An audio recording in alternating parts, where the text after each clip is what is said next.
Mhm.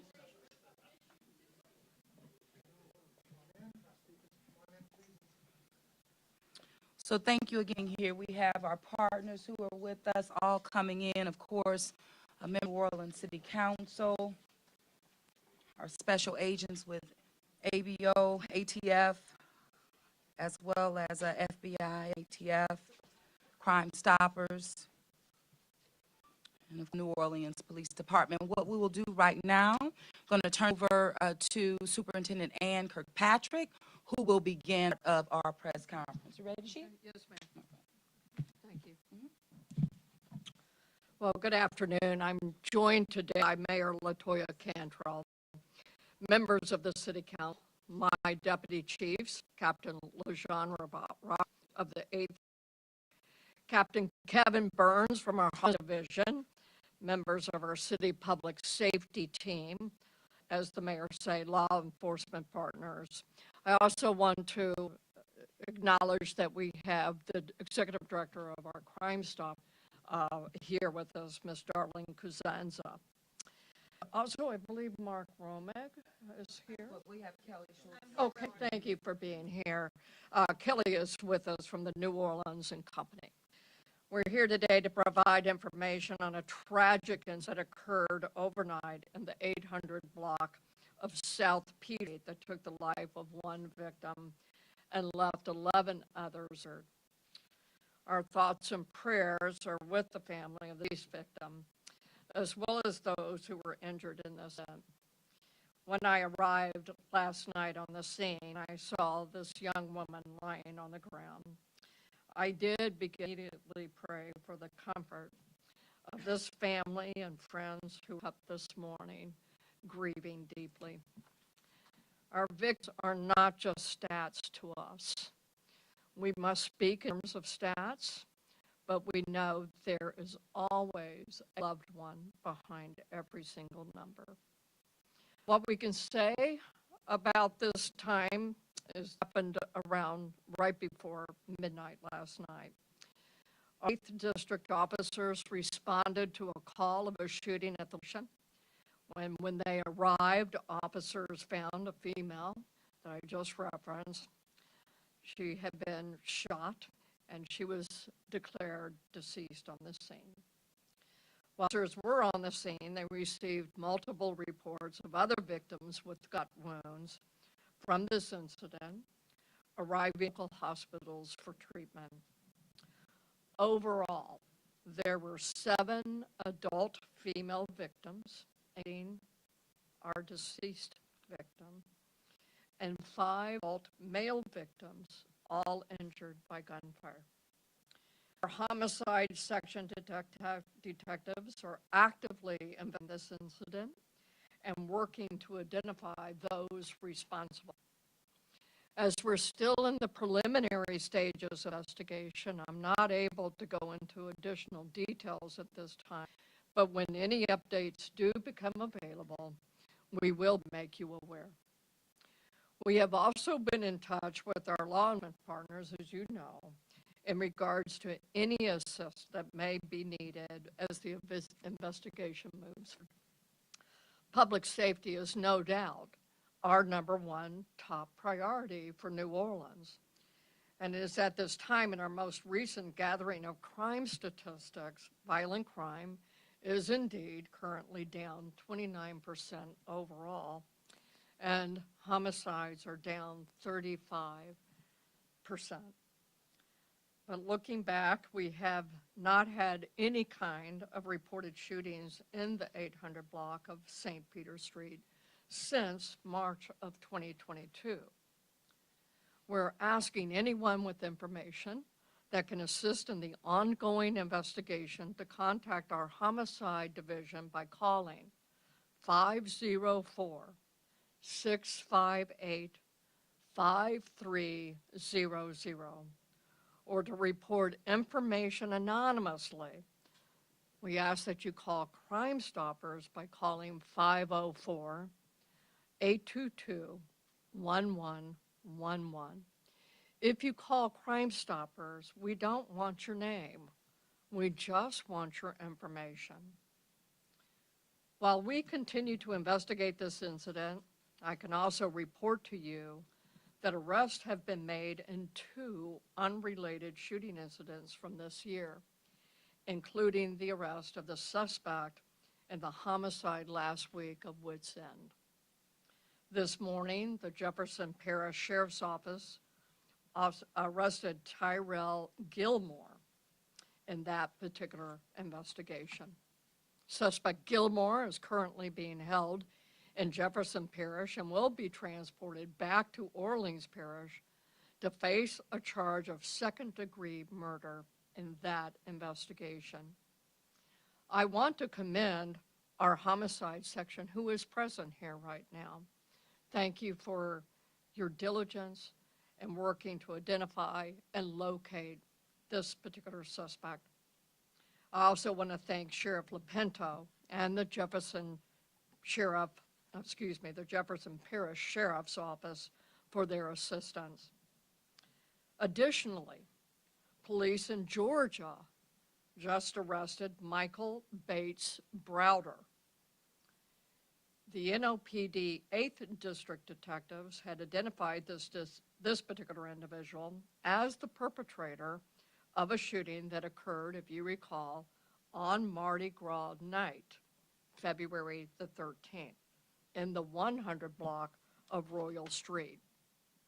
On April 12th, Bates Browder was transported back to New Orleans and booked here on multiple charges, including attempted second-degree murder, aggravated battery by shooting, criminal damage to property, illegally carrying of weapons for the obstruction of justice.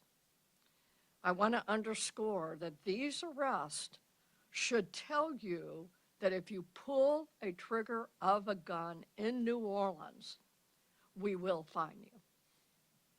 I want to thank our 8th District detectives for their hard work on this case to identify and locate this particular subject as well. I also want to thank our federal partners who assisted in transporting this individual back to Orleans Parish to our custody. And at this time, I'll turn the podium over to our Honorable Mayor, LaToya Cantrell. Thank you, Chief. And just to,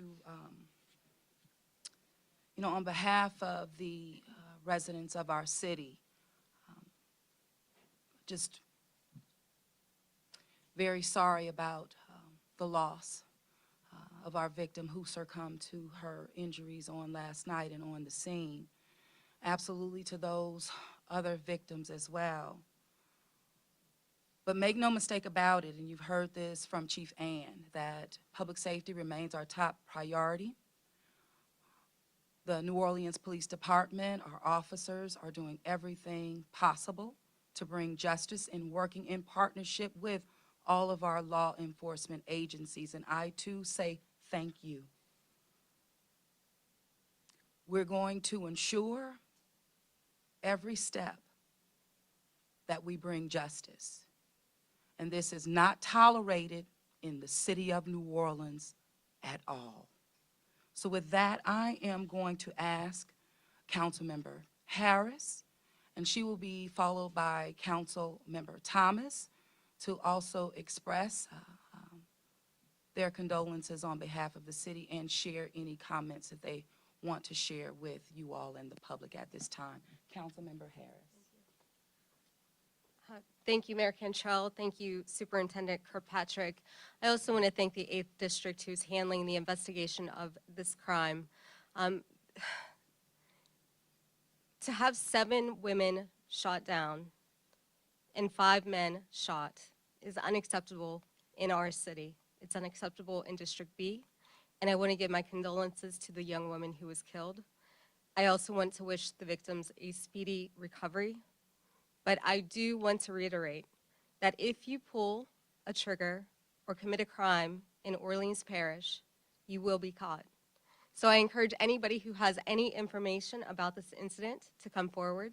You heard that you can call Crime Stoppers and report anonymously, or you can call the homicide unit directly. Thank you. Thank you.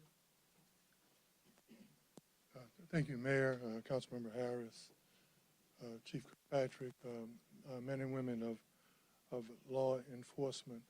You know, violence hasn't knocked at the front door of the house for my family. Violence kicked the door in. Lonnie, Paige, Nick, and Daryl. So when you talk about violence, my family and my friends, we understand not only how terrible it is, but how close it is and how too prevalent it is. For all of the families of victims, understand that collectively we can get through this. Working together, we can get through this. And what a few evil people do is not exemplary of the people, good people who are fighting every day, the officials here who are fighting every day. So even though I name the names of family members and friends and loved ones, my family hasn't given. We don't accept the labels of a violent city and a city that can't be saved. We don't accept the labels of children who we can't turn around and invest in and pray for. And we don't accept the fact of giving up. We love New Orleans. We'll continue to live in New Orleans. We'll continue to fight for New Orleans. But Chief, the thing that I like about this immediate response is all of the agencies and partners here, and I talked to one of the young men, they already have an understanding of what's happening in our streets. Our police department right now, Chief, isn't just reactive. There's a level of proactivity, gathering evidence and who the players are. The people in the community, you guys know who the players are. You know who the repeat offenders are. It's time for us to make sure that if they're on the side of hurting our families, we have to be lined up with the people behind us in protecting our families. I don't want any other family to experience the grief and the loss and the tragedy like the people in my family feel. But I want to thank all the men and women here today because I think this represents a new day. And what I think is really important about this, Mayor and Chief, is that we need to get ahead of the retaliation. Retaliation in this town is real. And if we can gather information, if we can identify who the players are before they retaliate and respond, then we can save the lives of a lot more kids and more people. Thank you. Thank you so much, Council Member. And at this time, I would love to have Ms. Darlene Costanza please come forward. Darlene, thank you so much. Just echoing all the words that have been said here, Crime Stoppers, you know, is an opportunity for you to give the information. You can send videos, you can upload photos, but everything's done in a way that you're protected because it's anonymous. So today we're saying this cannot continue, and certainly Councilman Oliver Thomas said it very well. If you have information about retaliation, the tips that we've received so far, we appreciate you.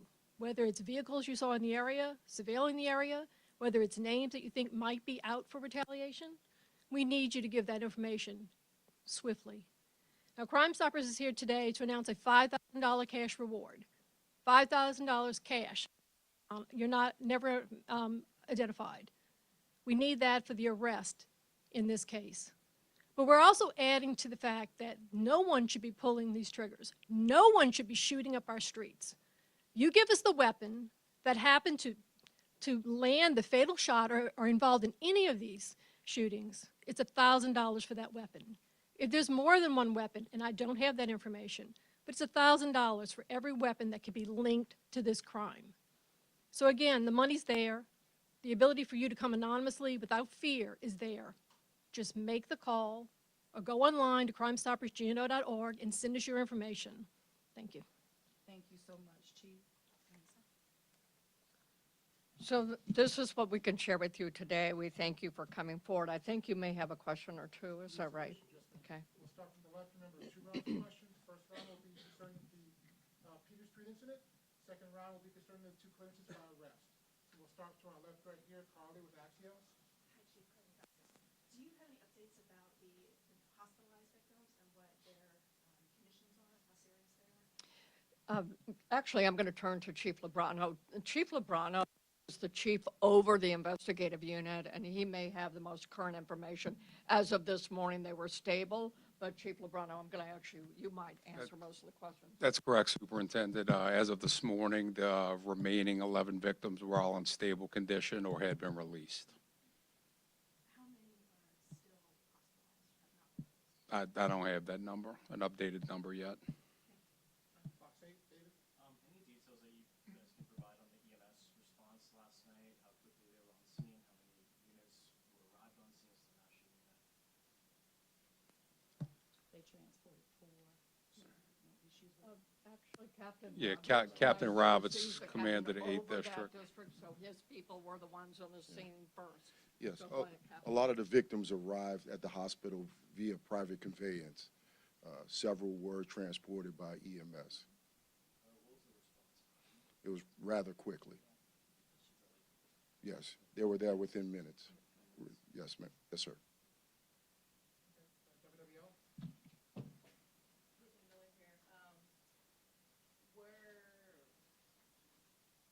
Any concern about the location in which this started at? You know, I think they have an event there weekly or something like that. Any concern about that? And also, do we know if this is a result of an argument? Do we know what started this? We did do a look into the history of the 800 block, and as I shared with you, there was one other event in March of 2022 involving gunfire. Other than that, over a 3-year period now. And with respect to what we know last night, all we know is really what we've shared with you right now. As things develop, if we get other indicators, we'll share with you when we can. Okay. We were able to look at those cameras. And again, because this is a very early investigation, we don't want to give out a lot of information.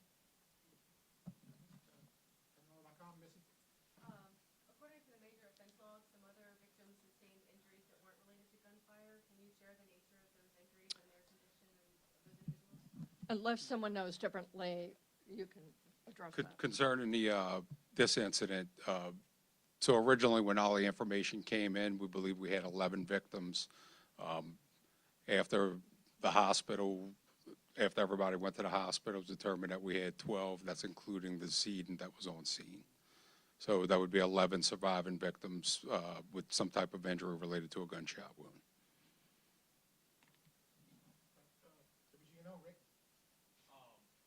Regarding the suspect, of course, there's no one, on the table right now, but has there anyone come forward yet in terms of, witnesses or anything that have given y'all any kind of hope to move forward a little bit in the suspect chase? So detectives are running down investigative leads right now, but as the superintendent said, it's kind of too early on to release any of that information. Going back to the response time, I know someone said it was minutes. We're hearing from eyewitnesses that we interviewed that it took about 10 minutes for response, and 10 minutes seems like a long time to respond to a mass shooting. Can you give us clarity on the exact response time if you have that?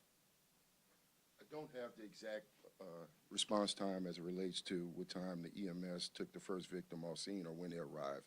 But a lot of those individuals that were on scene, they arrived via private conveyance at UMC and as well as Auctioner West Bank. The reason I ask because 10 minutes seems like a long time. You have a victim that died on the scene. I mean, maybe if EMS had got there earlier, maybe they could have got some work being done. Yeah, we can't speculate on that, sir, but we know EMS did arrive on scene and transported some of the victims. We can look into that online and get you some information offline because I feel that response time. And I know a lot of you have been stern saying that, when you get these guns off the streets, but we have legislation right now that have concealed as carry. And we hear council members say, it's going to be hard for NOPD to kind of, I guess, get these guns. I mean, how do you kind of go into working to rectify that? I mean, you have so many guns. say it all the time in regards to the law. Yeah, exactly. Do you want to speak to it? We've been pretty consistent, but I'm going to let the chief FOBs. So that is a concern for us. However, we are looking into new ways in which we can attack the problem with guns. We're not prepared to say that yet, but that is definitely a discussion we've been having, all the captains and also the Investigative Services Bureau as well. So So we think we do have a pretty good plan in place, but to give you what we're going to do right now would be counterproductive. It's also important on the press to put pressure on the governor and the legislature, you know, not to spin the stories about just what's not happening here, but to spin the stories about the position that these men and women in law enforcement are being put in. If you guys do that, then the legislators who are affecting these laws, maybe they'll feel the pressure of your questions, like the question you asked about response time. Okay, next round will be about the 2 arrests we had in the 2 shooting and the homicide incident from Woods End. Start off again with Carly. Any questions? Hi, for the arrest in Jefferson Parish, where in Jefferson Parish was that? Actual location, not the actual location. Jefferson Parish right now. With both the Woods Inn shooting and this shooting that happened last night, it seems like there were just large crowds of people kind of gathered around outside, and it wasn't inside the specific venue itself. What kind of actions can be taken here? What can the city do to get ahead of these kinds of issues? Well, I can speak to it. Obviously, at the Wits End, the owner of the Wits End did the things that he knew to do. He had hired a security officer, a very senior, loved, respected security officer who was doing his job. So in those particular situations, it is so unfortunate. But there is a message for those. If you're going to be in venues where there are large crowds or gatherings, you need to be very mindful. You need to be attentive and just think about your surroundings. Watch out with each other. And that's what I would say as just a sense of crime prevention for people. They should be mindful when they are in larger crowds. And Oliver, I knew that you knew Daryl personally. I don't know if you want to say anything about him and the person he was in his negotiating service. I think from the mayor to everyone who knew Daryl, what's been said about Daryl's been said. He was a gentle giant. He was the volunteer of the year. He was the person who helped induct me into the Lawless Hall of Fame. He came to our cleanups. He was a proud Pythian, proud Ninth Warder, proud New Orleanian, and he was doing his job. To the evil people and the bad people who want to hurt people, it doesn't matter that he was a good person. It doesn't matter that he was doing his job. And I would hope that we would support the work that the men and women behind us are doing to make sure that those people who don't care about people like Daryl and what they stand for are taken off the street. No, Whitney. Were these arrest results of the community coming forward? With any intentional? We had warrants out, and so we were in pursuit of them based on their warrants. And so that's why I mean what I say. We are finding our ability to find you is very high. We'd like to prevent it to begin with. That's really the number one thing, is to prevent the next shooting. But if you do engage in shooting, we are going to find who you are. We are going to put a warrant on you, and we're going to go get you. And so you're going to give your freedoms up. You're going to be, if you're convicted, you're going to prison. And goodbye to your freedoms. And so our ability to find you is very high. But we do, first and foremost, want to try to prevent it by identifying retaliatory potential shootings. We do have services. If you want out, we have a holistic approach. We can help you break cycles that you have found yourself in instead of picking up a gun. Put the gun down. We do have options for you. You call us, we will get you plugged in. That's what our main goal is, okay? Chief Kirkpatrick, you have in the past voiced your support for creating a gun-free zone in the French Quarter. In light of these other events, would you consider extending it to other parts of the city at times? Oh my gosh, I would have. Oh, I'm sorry, I'm speaking on this one, Mayor. I support that we shouldn't have never have a legislative bill that passed for even permitless carry. Okay, so that's my position. I think I speak for our city here, but they did it anyway, right? And so on Wednesday, there is another opportunity to go before the legislators. And we would like to make an appeal, not only for the French Quarter, but let's think about if I couldn't get the whole city of New Orleans carved out. That's what I would like, is the whole city of New Orleans carved out, right? One size does not fit all. New Orleans is unique. Ever since I competed here, I've heard about the wonderful, unique culture of New Orleans, and that's what it is. But it is one that has been a magnet for gun violence, okay?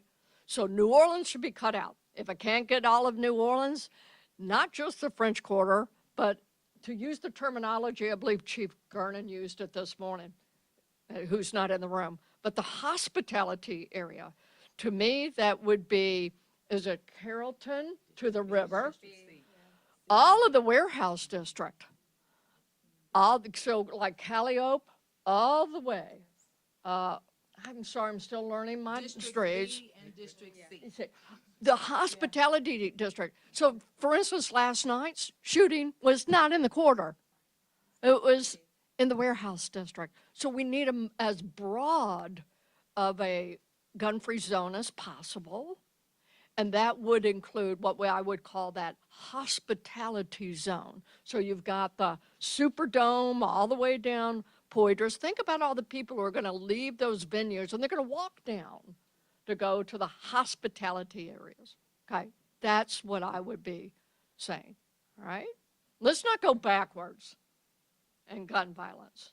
And this bill not only puts us going backwards, but also endangers every law enforcement officer out here, because our knowing you're carrying does not give us just immediately the opportunity to check you out. And that creates a higher risk to safety, not only of this public, but to these officers. It's not okay. It was not thought through. I've said enough. All good, Chief. All good, Chief. About the arrest made, I believe, in Georgia for Mardi Gras, do we know if that was like a traffic stop that led to this guy being arrested? His name was ran, or do we know what happened? I don't know the details on that. Do any of our federal partners know? I do know there was a warrant. Okay, like I said, we're going to find out who you are. We're going to put a warrant on you, and we're going to go after you nationally anywhere you go. I'll wrap this up. If you have anything offline, please deal with either us or the mayor's communication staff. We can help you with offline questions. We appreciate y'all coming. Thank you very much. Thank you, thank you.